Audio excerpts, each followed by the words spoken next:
They say hotels never forget their guests, especially the ones who never checked out.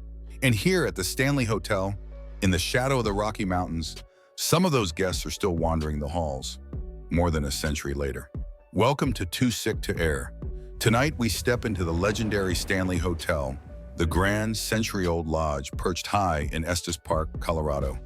Known for its breathtaking views of the Rockies and its timeless charm, the Stanley has welcomed presidents, celebrities, and travelers from around the world. But its reputation is built on something far more chilling. The Stanley isn't just a luxury retreat, it's one of the most haunted hotels in America. Its ghostly legends inspired Stephen King to write The Shining, a story that would go on to terrify millions. Yet the truth is, the Stanley's unsettling history began long before King ever set foot inside. The birth of the Stanley Hotel. The story starts in 1909 with F.O. Stanley, the co-inventor of the Stanley steamer automobile. Diagnosed with tuberculosis, Stanley moved to Colorado for the clean mountain air. Against the odds, he regained his health and decided to build a lavish hotel as a retreat for the wealthy elite of the early 20th century. The Stanley opened its doors with grandeur, ballrooms that glittered, a dining hall where the upper crust dined beneath dazzling chandeliers, and a lobby designed to impress the powerful and the privileged. But almost immediately the whispers began.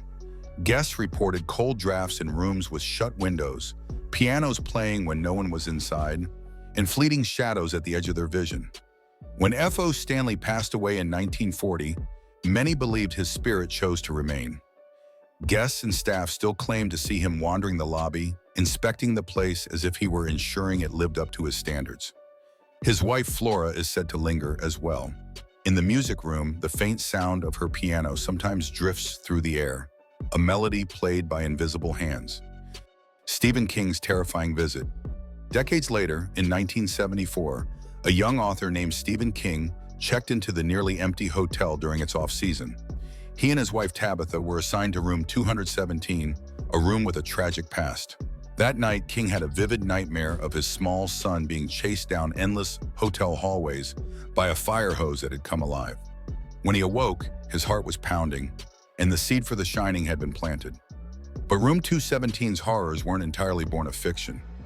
Years before King's visit, a chambermaid entered the room to light lanterns, not realizing there was a gas leak. The resulting explosion tore through the space.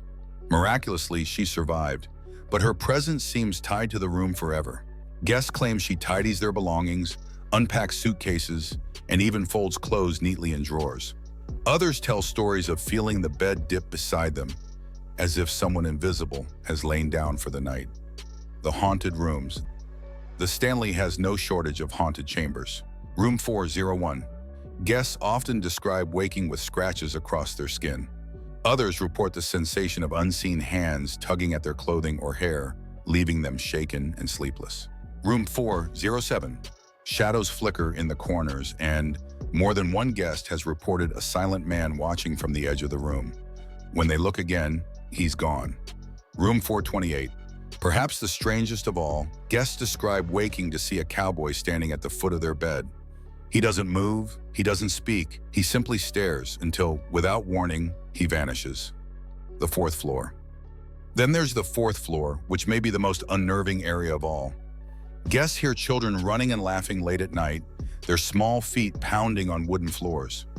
Doors open and close by themselves. Some visitors have seen transparent figures darting in and out of rooms, only to disappear when pursued. The strangest part? Staff records often show that no children were checked into the hotel on those nights. So if you ever find yourself in the Rocky Mountains and decide to spend the night at the Stanley Hotel, remember this. When the lights go out and the hallways grow silent, you may not be as alone as you think. Thanks for watching Too Sick to Air. Subscribe for more of the world's darkest mysteries.